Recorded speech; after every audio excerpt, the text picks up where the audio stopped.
Olá, pessoal. Mais um Ziba Podcast.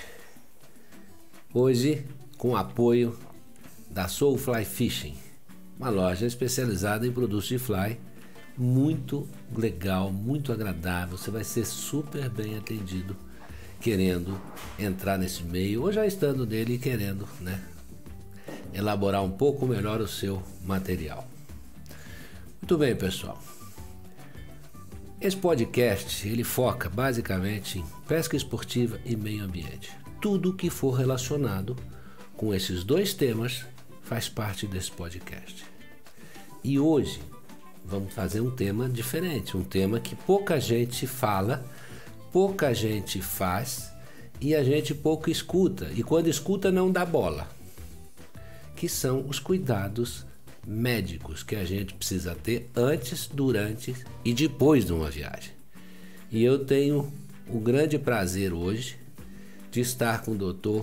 Francisco Leão, que é urologista, clínico geral e participa de uma série de ONGs, de trabalhos sociais por aí. Ele vai contar um pouco dessa experiência dele no social, a experiência de pesca, porque ele é um grande pescador, e vai nos dar uma série de dicas. Eu sou Rubinho de Almeida Prado, Rubinho Pescador, e vou estar com vocês hoje, junto com o Dr. Francisco Leão. Doutor Leão, que Rubinho, prazer enorme estar aqui com você mais uma vez. Da mesma forma. Não nesse bate-papo, a gente já teve em barco, já teve em canoa. Nós já rodamos muito, né? Já tivemos já comemos muito queijo, muita rapadura junta, mas acho que é a primeira vez que a gente vai fazer um papo, um bate-bola nesse sentido, que eu acho de suma importância para o pescador e vejo muito pouco pescador se preocupando com isso. Eu acho que realmente o pessoal que faz pesca esportiva, na sua grande maioria,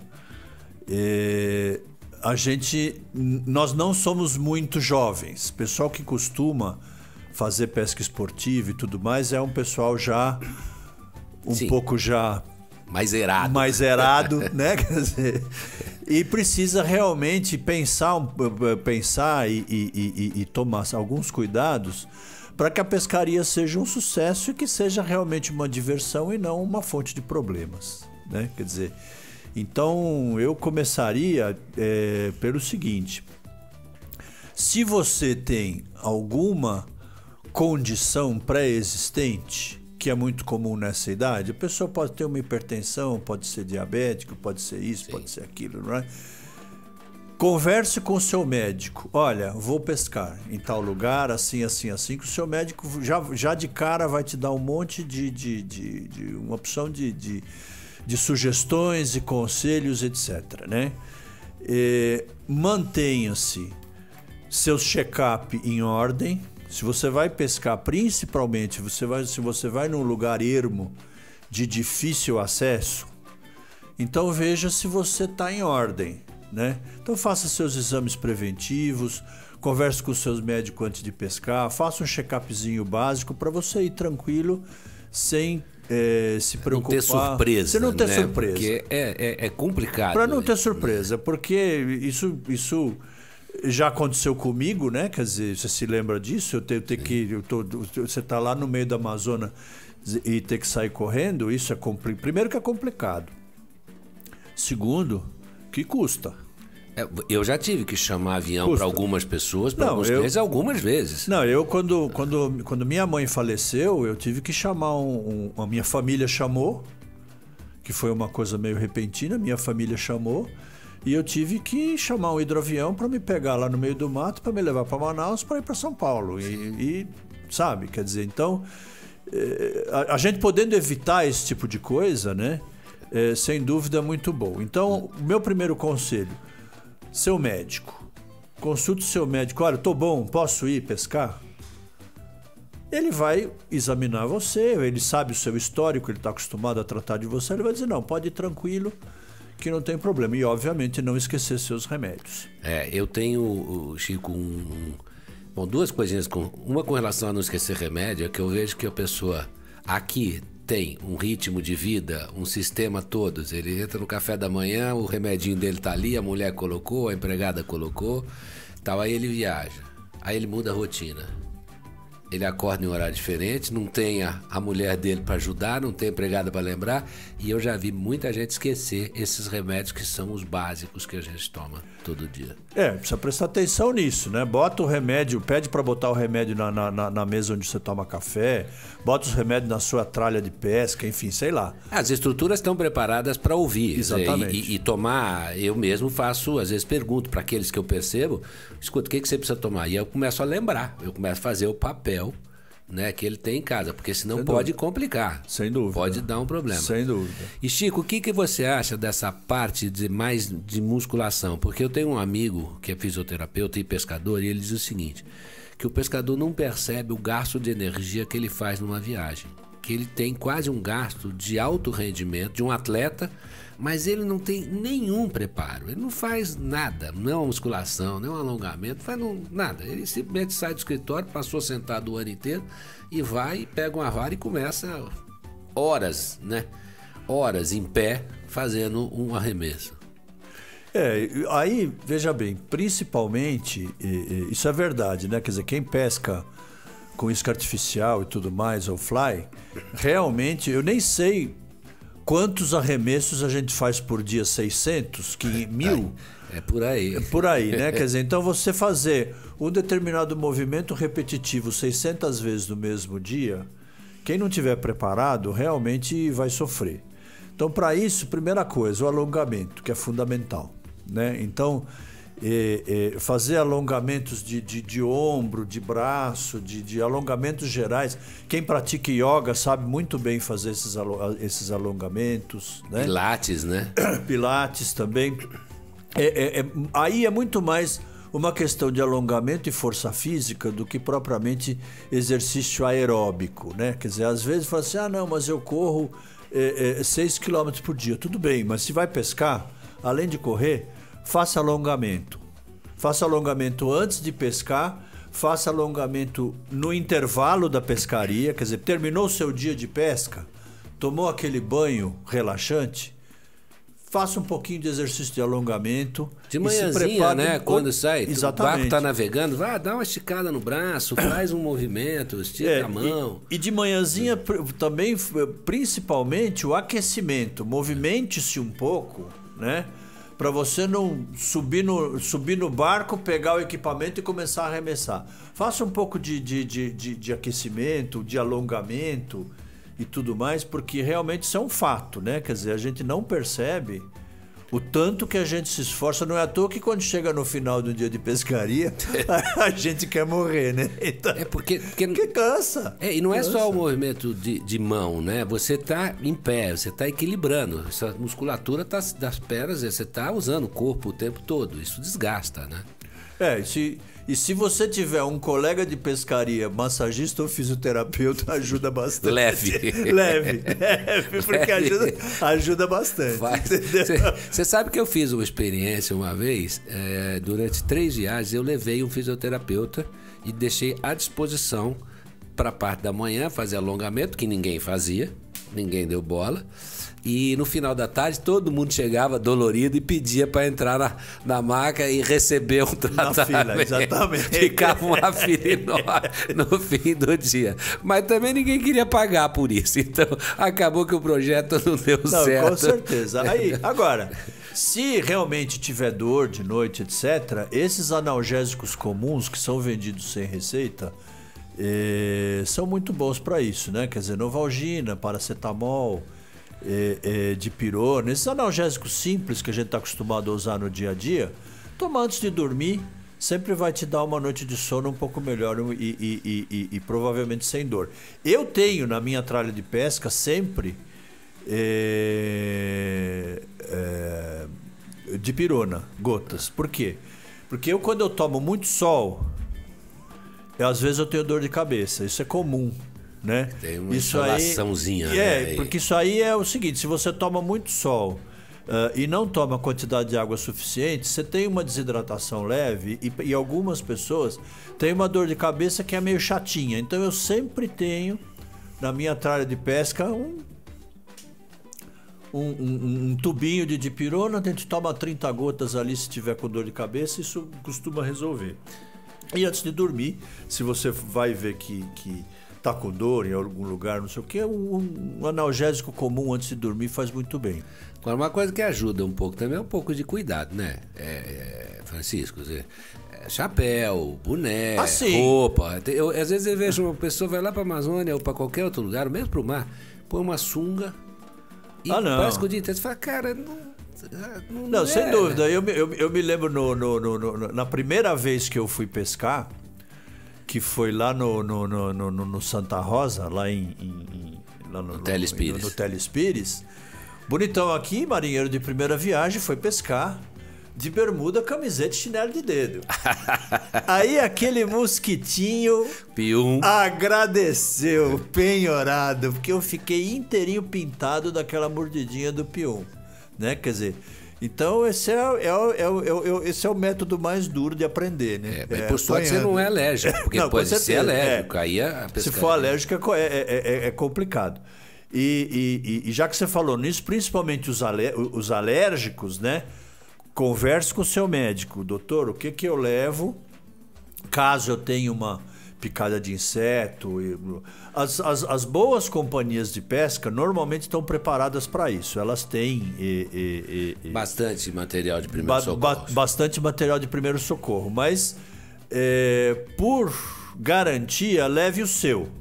Então, o seu médico vai dizer, olha, você vai levar este antialérgico, você vai levar essa cortisona, você vai tomar assim, assim, assim, caso você tenha alguma coisa. Isso se você for alérgico. Se você não for alérgico, não tem problema, né? Então, de novo, reforçando, né? A primeira coisa que você tem que fazer é consultar o seu médico. Agora, se você for para lugares muito exóticos, o centro de referência é o Centro de Medicina do Viajante.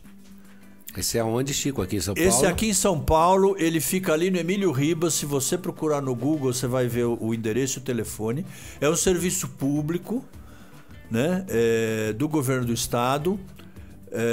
E os médicos que atendem lá, você vai lá, você vai fazer uma consulta, você diz assim, bom, eu vou pescar no Nepal. Aí ele vai pesquisar e vai te dizer que vacinas que você tem que tomar, qual é a temperatura que você vai achar, quais são os problemas de saúde mais comuns que existem no Nepal, etc. E você vai preparado para ir para aquele ambiente onde você vai pescar pela primeira vez. Esse serviço é gratuito. Inclusive eu tenho um grande amigo lá, o Dr. Gessé, disse que foi o Dr. Francisco que mandou, que ele vai atender vocês com todo prazer. Então, e esse é um serviço de referência, e para qualquer lugar do mundo que você for pescar, ou mesmo que você for viajar, mesmo que não seja para pescar. Perfeito. Né?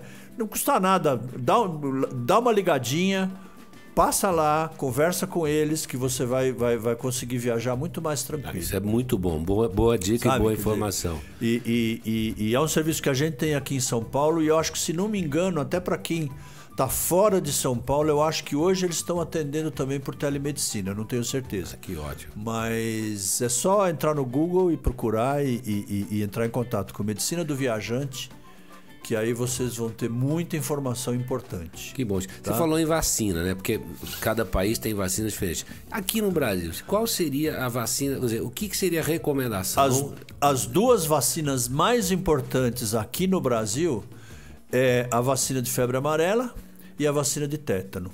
Tá. Que elas têm que estar em ordem, né? Quer dizer, a vacina de febre amarela hoje... sabe-se que quem tomou essa vacina pelo menos uma vez está imunizado. Antigamente dizia-se que a cada 10 anos tinha que tomar, não sei o quê, mas esse conceito hoje ele mudou. Se você tomou a vacina de febre amarela uma vez, você está imunizado. A vacina de tétano, ela tem que ser atualizada de tempos em tempos. Eu não saberia dizer exatamente, não sei se você teria que se vacinar ano a ano, ou você teria que se vacinar dependendo do seu tipo de atividade, né? Ela tem um reforço. Ela tem um reforço. Isso é muito importante, porque acidentes nas pescarias, infelizmente, às vezes eles ocorrem, né? Então é muito importante estar com a vacina de tétano em dia. Né? Porque nós temos anzol, tem faca, Exato. tem ferpa, tem Exato. metal, tem Exato. uma série de coisas nesse sentido. Agora, também na volta da pescaria, também precisa ficar esperto aí durante 15 dias, 20 dias, depois de voltar da pescaria, porque eventualmente alguns problemas podem aparecer depois que você voltou. Né? Então, por exemplo, tomar cuidado se você, por exemplo, voltou da pescaria, começou a ter febre. Voltou da pescaria, começou a ter diarreia. Procure seu médico. Se ele julgar conveniente, eventualmente ele vai encaminhar você a um infectologista que vai fazer os exames para ver se você não está com malária, se você não pegou dengue, se você não pegou alguma gastroenterocolite, que isso é possível. Chico, esse negócio é tão importante, é tão interessante. Tem um amigo, foi viajar, cliente nosso não foi conosco, mas foi viajar e perfeitamente voltou para cá, começou a ter febre. Febre, foi para o hospital. E aquela febre não ia, voltar, final de tarde, a febrinha, voltar, final de tarde, aquela tal. Por coincidência, e ninguém sabia o que era. Por coincidência, um amigo dele, do Nordeste, ligou, não sabendo nem que ele estava no hospital, não era nem esse o objetivo, ligou para dar um abraço nele. Falou, tô aqui, pô, o que você tá tendo, cara? Tô tendo... Escuta, vocês já fizeram exame de malária? Batata. Por quê? Porque aqui a gente não tem o hábito. A gente não vê. Aqui a gente não vê. Lá na Amazônia, a malária, o Ribeirinho trata da malária. Não, remédio. Na Amazônia eles compram o remédio de malária na casa de farinha. Exato, mas só que aqui o médico não tem noção, ele não lembra dessa possibilidade.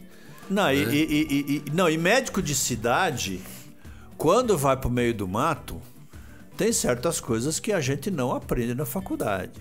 A gente tem certas coisas que a gente não aprende na faculdade. Eu tenho histórias para contar a respeito disso, é muito interessante. Vamos lá, que a história é boa. Não só das pescarias, mas também das minhas atividades sociais da Amazônia. O Mauro, seu primo, que mora na Amazônia já há 40 anos. O Mauro, eu falo para ele que ele é o meu assessor para assuntos amazônicos, porque às vezes tem coisas que as pessoas vêm para mim e falam assim, e agora? Eu falo assim, não sei. Mauro, o que eu faço? Por exemplo, eu me lembro uma vez, o clássico acidente da aranha caranguejeira dentro da botina, né? Sim. Então bota o pé dentro da botina, tá lá a aranha caranguejeira, o paciente chegou pra gente e o pé dele parecia um pão. Eu falei... O que eu faço, né? Aí eu fui perguntar pro Mauro. Aí o Mauro falou assim, não, a aranha caranguejeira, ela não tem veneno. Mas aqueles pelos da aranha caranguejeira são altamente irritantes. Então o que ele está tendo é um processo alérgico agudo muito forte. E a gente tratou convenientemente e o sujeito ficou bom. Quer dizer, não foi que a aranha caranguejeira mordeu. A aranha caranguejeira não morde. Né? Agora, isso a gente não aprende na faculdade. Ninguém fala, né? Você quer ver uma outra coisa interessante? Uma vez trouxeram pra gente uma menina que urrava de dor. Uma garotinha, devia ter o quê? Uns 10 anos, estava brincando na beira do rio e a raia cutucou ela com o ferrão da raia. Essa eu já vi algumas vezes. Então, a menina urrava de dor. Eu fui de novo, chamei Mauro, e aí o que eu faço? Aí o Mauro falou assim, não, o veneno da raia, ele é termolábil. Então você pega uma bacia de água quente, com a água mais quente que ela conseguir aguentar, botar o pé dentro, enche a bacia de água quente e bota o pé da menina dentro. Conclusão, a gente fez isso, botou o pé da menina dentro, ela parou de chorar na hora. Aí depois você trata a ferida, né? Quer infecção, dizer, você dá antibiótico, você faz o curativo, etc, não sei o quê.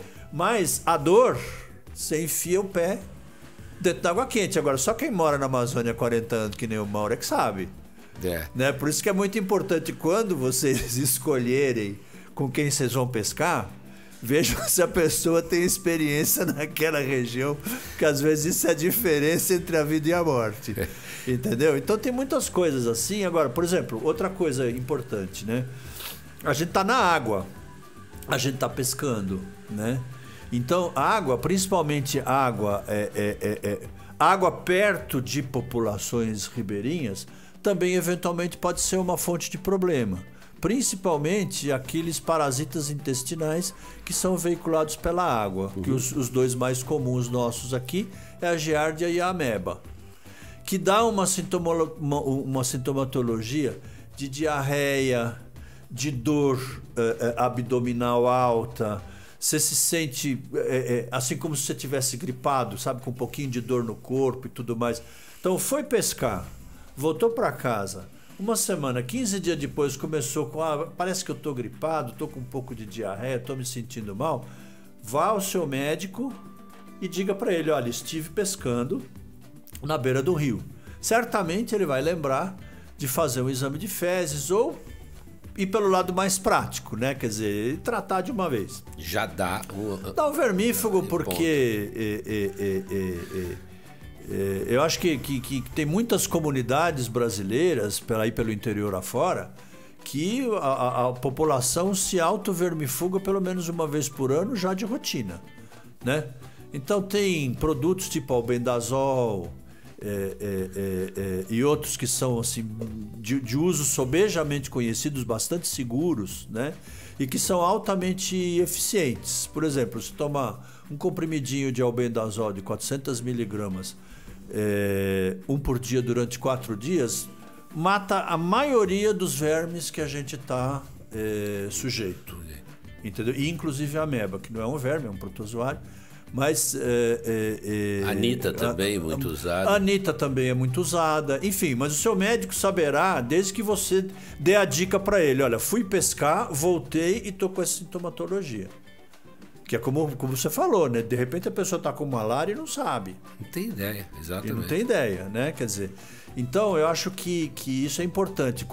Depois que você voltar da pescaria, fique alerta durante os próximos 15, 20 dias para ver se não aparece algum sintoma estranho que você desconheça para você poder atuar o mais rápido possível. Ah, sem dúvida. Agora, eu vejo muita gente também, Chico, o sol, né? A gente falou do sol. O sol é um negócio brabo na Amazônia, porque você está muito mais perto vamos dizer, da linha do Equador. Sem dúvida. Então você tem um tipo de insolação diferente do que você está acostumado aqui.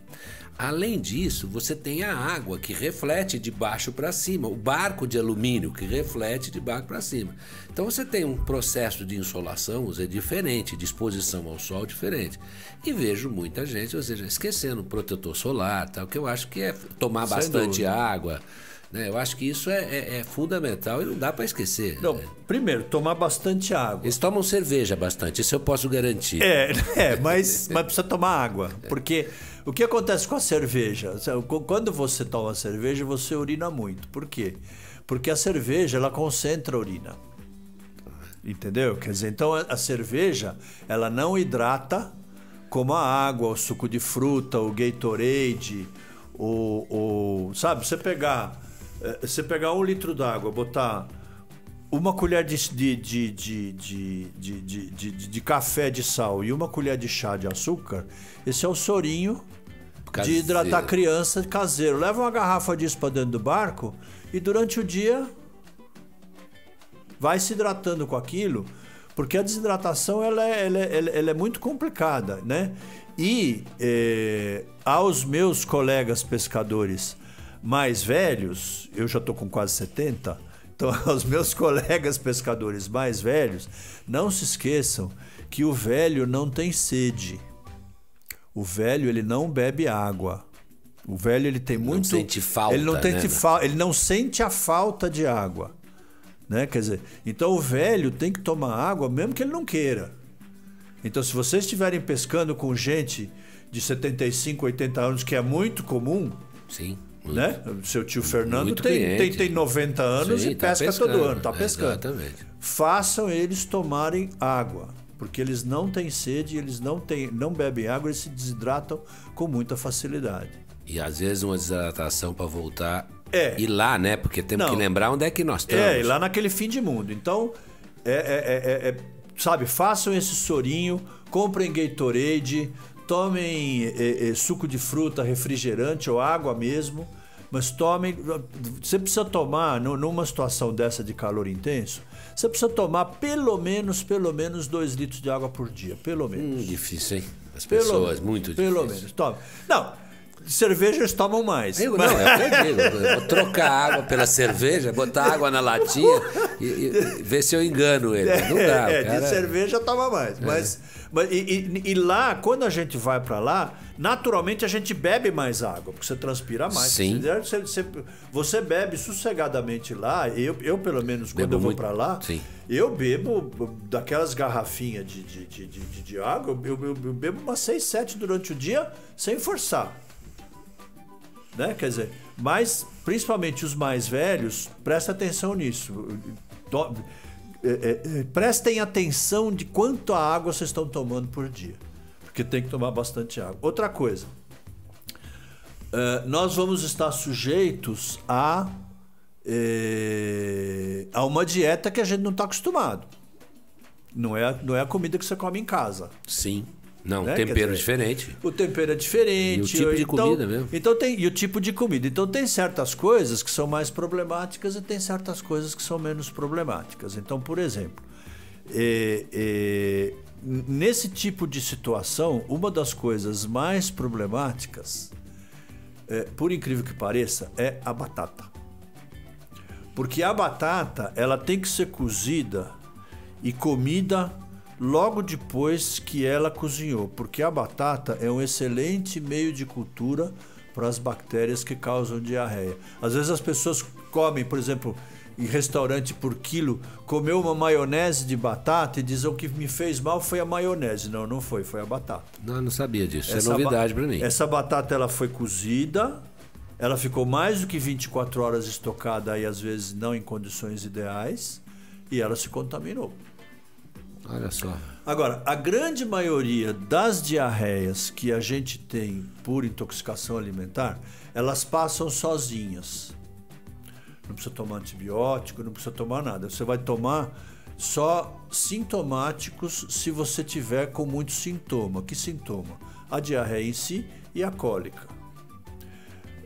Eu não aconselho a tomar antidiarreico, tem que deixar sair. Perfeito. Para não ter cólica, você pode tomar esses analgésicos comuns, né? Ou antiespasmódico, tipo Buscopan, Novalgina, etc. E reforçar ainda mais água. E se a diarreia for muito intensa, fazer uma pausa alimentar de 12 a 24 horas. Deu diarreia, não precisa se apavorar. Tome bastante líquido e nas próximas 12 a 24 horas, principalmente nas primeiras 12 horas, você vai tomar chá, você vai comer uma dieta com o mínimo de gordura possível e o mínimo de resíduo possível. Então, não comer salada, não comer grão,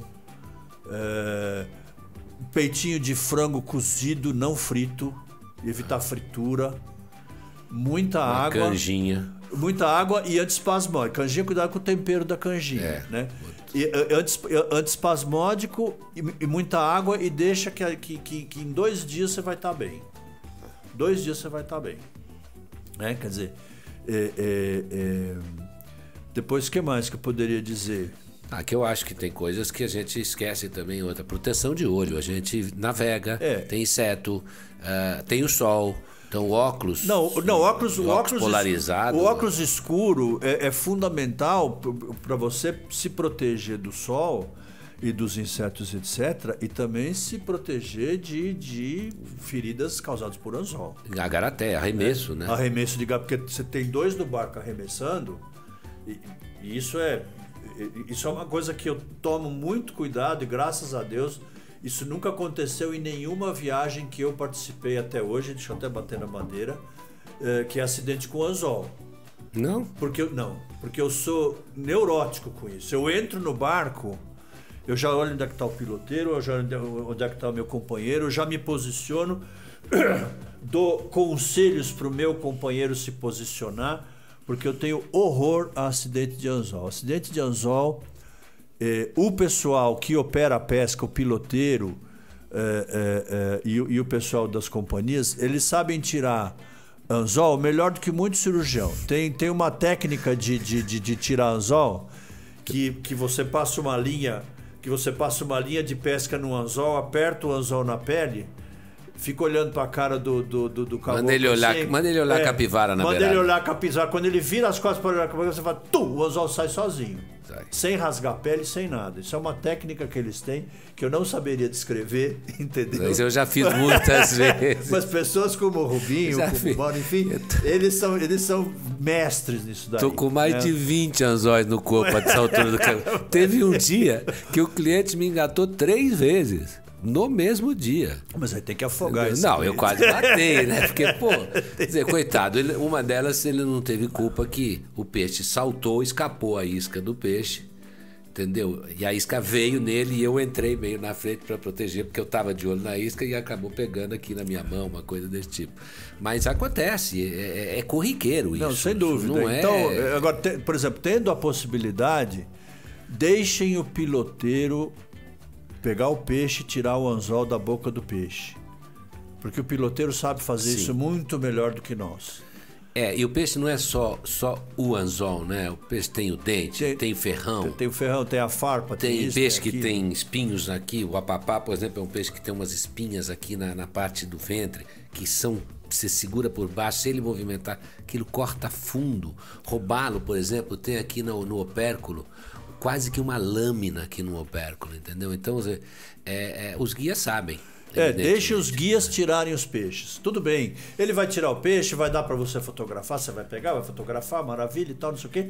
Mas na hora de tirar da água e tirar o anzol da boca do peixe, deixe o guia fazer. Não, sabe, às vezes a gente fica naquela emoção, mas respire fundo e peça ao guia para ele tirar, que ele sabe fazer. Olha, eu tenho 30 anos fazendo isso direto. Eu tenho 3 vezes que eu, com um alicate de contenção, levando para pegar o peixe já cansado, o peixe saltar na minha direção e eu ficar cravado numa garateia e o peixe na outra. Quer dizer, o que é uma situação horrorosa. É uma situação pavorosa. Você vê, e tem a vivência com isso. Quem não tem, não percebe esses riscos, não está habituado a prever essa possibilidade. E o risco existe e é real. Com certeza, né? E então, agora, voltando ao sol, um equipamento que é fundamental e que às vezes eu noto que as pessoas não têm e sofrem muito com isso, é a bandana. Tá. Eu levei muito tempo para entender que a bandana é fundamental, que é aquela coisa que a gente coloca no pescoço, porque é como o Rubinho falou, o sol bate na água e volta na sua cara. Com certeza. Você tá de boné, mas se você tiver uma bandana para se proteger da água, do sol que reflete na água, caso contrário, quando termina a pescaria no final do dia, o seu rosto dá para fritar um ovo na sua bochecha, de tão queimado que você vai estar. E o olho tá branco, né, do óculos. E o olho do óculos tá branco. Então, a bandana é uma coisa fundamental, o boné é uma coisa fundamental. E hoje em dia essas roupas com proteção de UV e tudo mais, é fundamental porque é a tal história. A gente naquela emoção de estar atrás do peixe, você não percebe que fez 600 arremessos no dia, não percebe que você está debaixo de um sol de 40 graus, queimando o miolo do caboclo, a gente não percebe nada, a gente só quer saber do peixe. Tá focado. Tá focado no peixe. Então aí a gente não percebe essas coisas que estão acontecendo. Eu digo sempre, né, Chico, você nessas estruturas, nesses locais que a gente costuma pescar, e seja água doce ou salgada, não importa, quer dizer, você está normalmente isolado. Quer dizer, você ter que resolver o problema depois é muito mais complicado do que se precaver antes. Entendeu? Então, quer dizer, são cuidados que você tem que entender. Você está pescando num costão, por exemplo. Escorrega muitas vezes. Então tem que ter sapato próprio para isso. Tem que estar percebendo, ou pelo menos imaginando, que uma onda grande poderá te arrastar para dentro. Então, no mar, você vai atravessar uma corredeira, por exemplo. Sabe, bote um colete, porque é possível que haja um acidente na travessia de uma corredeira de pedra, entendeu? Eu já vi barco virar, não vi um não, vi mais de vários. Quer dizer, então, se você está de colete, você pelo menos se defende um pouco mais. Né? Então, eu acho que são cuidados que você pode ter ao longo do dia a dia de pescaria, porque você já tem, por exemplo, nós temos um problema de... O pessoal tem muito medo de animal peçonhento. Desculpa, dizer, existe o risco, é evidente que existe o risco, você pode comentar um pouco sobre isso, mas é muito menor do que risco de outro tipo de acidente, entendeu? Sem dúvida. De anzol, de boca de peixe, de estrepe na mata, de corredeira, andar em pedra, enfim, quer dizer, existe, óbvio, nós temos escorpião, nós temos aranha, nós temos cobra, que eu acho que tem que tomar cuidado, mas não é o perigo maior. A gente tem que ser mais esperto do que o animal peçonhento, entendeu? Porque a maioria dos acidentes com animal peçonhento é por falta de atenção. Sim. Né? Quer dizer, é você andar no mato sem a proteção adequada de bota, ou, enfim. Né? Lugares, por exemplo, você está dormindo numa pousada.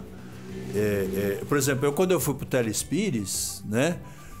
Todo dia antes de botar o sapato eu olhava dentro, porque você tá no meio do mato, você não sabe o que tem lá, né? Quer dizer, se tiver um escorpião dentro do seu sapato, né? Pode ter.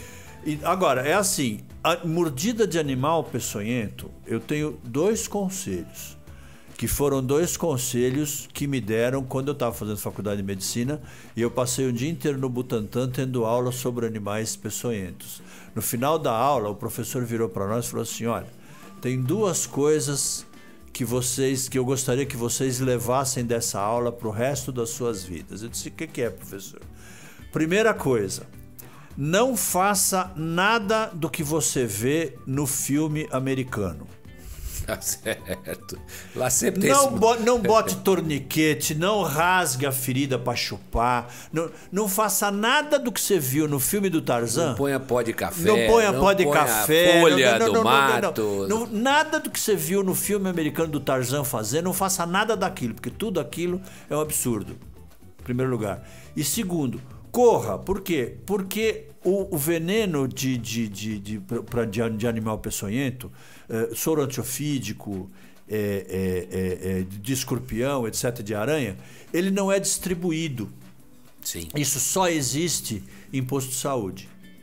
Então, se você for mordido, corra. E quando eu falo corra, é para correr. Por quê? Porque aí o tempo de atendimento é fundamental. O tempo de atendimento é fundamental. Quanto mais cedo você for atendido, mais chance você tem de escapar daquilo sem sequela. Você tem fundamentalmente 2 tipos de veneno desses bichos. Né? Você tem o veneno proteolítico, que vai fazer a ferida local, e essa ferida às vezes ela é severa, ela é grande, e ela pode aparecer em outro lugar com necrose, etc. E você tem as neurotoxinas, que é aquilo que vai dar paralisia, que vai dar convulsão, que vai dar uma série de coisas. Isso tem que ser tratado convenientemente com medicamento específico para isso, que são os soros. E não sei se felizmente ou infelizmente, porque são difíceis de usar, você só tem isso na rede pública. Até porque o volume de soro que você precisa tomar muitas vezes é enorme. Não, e tem efeito secundário, que você precisa estar dentro de hospital. Então, corra. Se tiver acidente com animal peçonhento, corra. Eu estou no meio da Amazônia, não interessa. Chama um hidroavião, ele vai te buscar. Então. Vai custar caro? Vai, mas é a sua vida. Mas é o que eu digo. Prevenir, porque depois de acontecer, o jogo é sério, é duro. O jogo é sério, o jogo é duro. Porque você veja bem, se você está num lugar, precisa do hidroavião, vamos dizer que você conseguiu sinal do satélite, porque nem sempre você consegue, mas vamos dizer, conseguiu o sinal do satélite. O piloto está no hangar, o avião está abastecido, né? Não teve que chamar piloto na casa dele, não teve que abastecer avião, e o avião teve que voar até lá onde você está e voltar para a coisa. Você está falando, no mínimo, 3 horas, 4 horas. Com certeza. Não é 10 minutos. Não é aqui que você pega ou chama um táxi e vai embora. Com certeza. Lá são no mínimo 3 horas para um negócio desse. Com certeza. Então, ou seja, não acontecer Eu, por exemplo, vejo, volta e meia eu vejo escorpião, mas onde é que ele está? Ele está no meio da pauleira, ele está num lugar quente. É só você não ir cutucar ele que tá num tudo folisco, não é enfiar a mão num buraco, querer pegar uma pauleira no meio do pasto, pegar uma moita de capim e querer sentar em cima dela porque é mais macio. Entendeu? São certas coisas que você pode, arraia, por exemplo, que não é o caso, dá para tratar no local, mas entrar na água, você tem mecanismo. Entra arrastando o pé na areia, a arraia não é agressiva. Entra com um pauzinho, a arraia encostou nela, ela vai embora. Agora, se você pisar, ela vai ferroar. Então são certas coisas. O que me dá mais medo, Chico, hoje na Amazônia, muito mais do que onça, animal mamífero, nenhum, não tenho medo nenhum. Aqui é muito mais perigoso você dar uma volta no quarteirão da sua casa em São Paulo do que passar um mês sozinho na Amazônia. Isso não tem a menor dúvida. Mas o que me dá medo hoje é abelha e marimbondo. A gente está muito mais sujeito, você está arremessando na margem, de repente você arremessa, bate num galho, tem uma cachopa de marimbondo. Entendeu? Isso, ou passa um enxame de abelha, você continua arremessando e elas se irritam. Esse é o meu medo hoje maior na Amazônia. Eu acho que o alérgico, né? Quer dizer, a pessoa que é alérgica, ela sabe que ela é alérgica. Que ela já teve alergia a medicamento, ela já teve alergia a pó doméstico, já teve rinite com pó doméstico, às vezes ela é asmática. A pessoa que tem alergia, ela sabe que é alérgica. Então é assim. Essa pessoa, se ela for para um lugar onde ela está sujeita a esse tipo de coisa, meu caso especificamente, porque eu sou alérgico, ela tem que ter hoje em dia você consegue essas canetas de adrenalina, que isso eventualmente pode salvar a sua vida. Que a caneta de adrenalina é como essas canetas de administração de insulina. Ela está ali, ela está pronta para uso. Aí eu viajo. O marimbondo bateu. O rosto começou a inchar, você começou a sentir falta de ar, injeta adrenalina. Bom, ou alguém que está ao seu lado, o protocolo é adrenalina e cortisona. Então, cortisona em dose alta e adrenalina geralmente você resolve o problema. Agora, é complicado. Quem é alérgico precisa ter isso na tralha. Eu viajo muito mais tranquilo a partir do momento que passei a ter essa seringa, né, de epinefrina.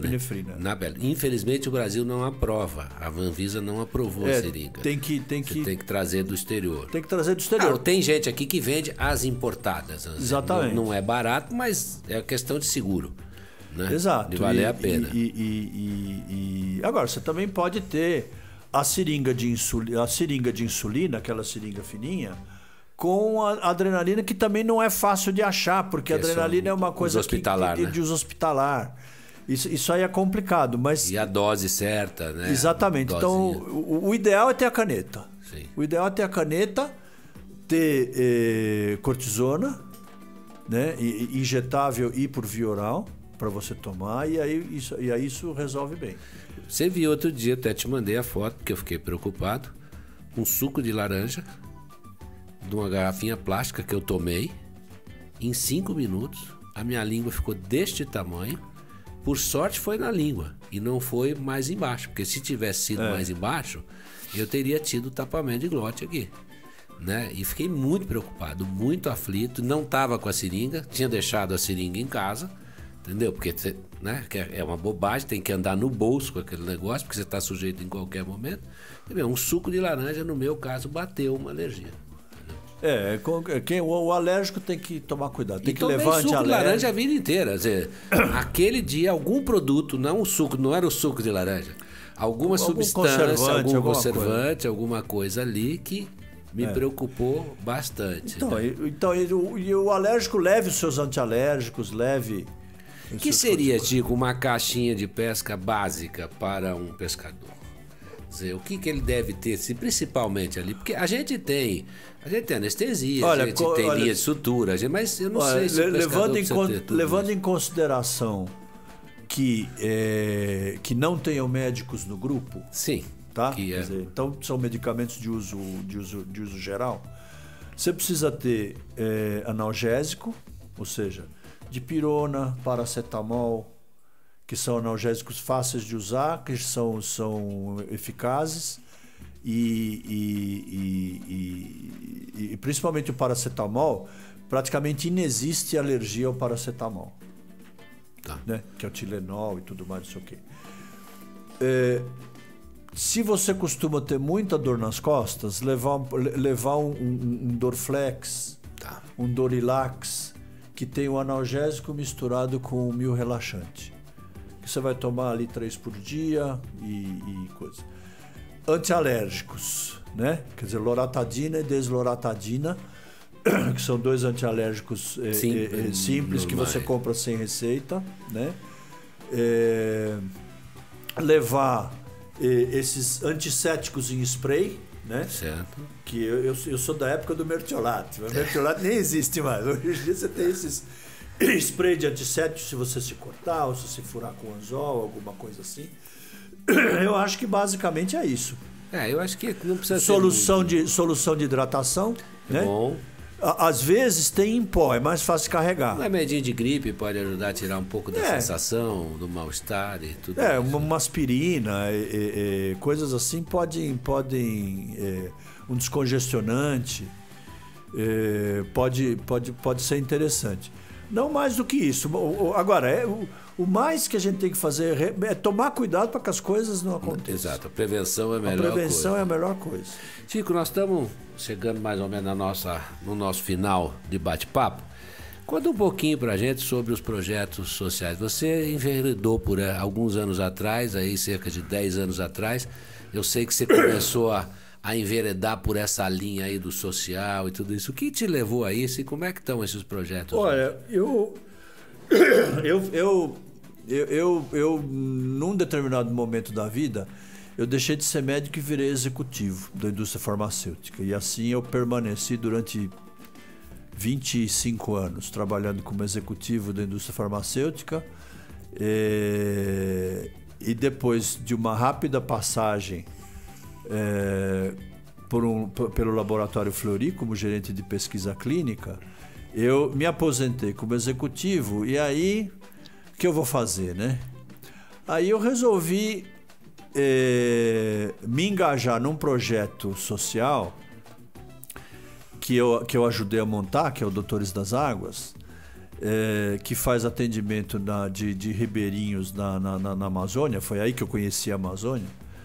E desde então, eu nunca deixei de voltar na Amazônia todo ano, né? Por causa desse tipo de projeto, eu me reciclei, né? Como clínico geral. Hoje em dia isso é muito fácil, porque a informação está toda disponível e você faz cursos, enfim, não sei o quê. E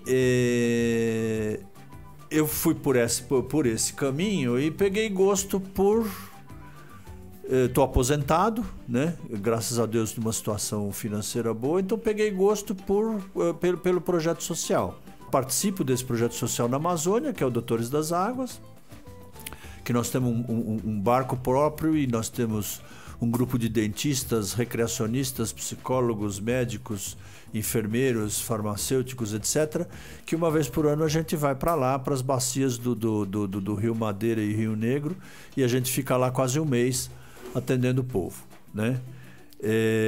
Tem um outro projeto social que eu participo, que é numa favela em Maceió, da onde é a família dos meus pais, né? Onde a gente tem 2 consultórios médicos lá para fazer medicina da família, que infelizmente por causa da Covid eu estou assim, meio impedido de ir para lá, mas se Deus quiser, antes de terminar o ano, eu preciso ir lá pelo menos 2 vezes, dar uma geral no povo lá que são muito necessitados. E a gente orienta as pessoas do jeito que der, né? As pessoas ligam, telefonam, mandam e-mail. Aqui você faz parte da Cruz de Malta, né? E aqui eu sou médico voluntário mundial, né? A Cruz de Malta. Eu sou médico voluntário da Cruz de Malta, aonde eu faço clínica médica e ultrassonografia. A Cruz de Malta é uma instituição internacional, tipo Rotary, assim, tipo, né? Que tem uma sede lá no Jabaquara e que faz o atendimento daquela favela da Água Espraiada, aquela favela enorme que tem ali. Sim. Basicamente aquele povo ali que frequenta, vamos dizer, a Cruz de Malta, onde tem creche, tem ambulatório, tem ensino profissionalizante, tem atenção para dependente químico e tem um monte de coisas lá. E lá eu faço clínica geral e ultrassonografia. Tudo bem, doutor. Parabéns. Eu acho que essa veia E de vez em social... quando vou pescar. De vez em quando você vai. Eu acho que essa veia social é muito importante, é muito legal e que bom se mais gente fizesse e que se mais gente ajudasse, porque todos esses projetos dependem basicamente de doações e tudo Sem isso, dúvida, né? Então, sem dúvida. mas é muito legal, eu acho muito bom, é muito elogiável todo esse trabalho. Doutor Francisco, que prazer enorme. Rubinho. E aprendi muito, hein? Hoje foi uma aula sobre como me portar na Amazônia ou em qualquer outro lugar de pesca, mas achei muito, muito legal essa medicina do viajante. Eu acho que é um negócio que vale a pena. Vale a pena, vale a Né? pena. Vale Você a pena ligar, Emílio Ribas é um instituto da maior seriedade e tudo isso. Com certeza. Mas, cara, muito obrigado pelo tempo, obrigado pela aula, obrigado pelas explicações e voltamos a conversar. Sem dúvida, Rubinho. Então, tá Tudo de bom, bom. querido. Abraço enorme. Abraço Fica enorme. bem.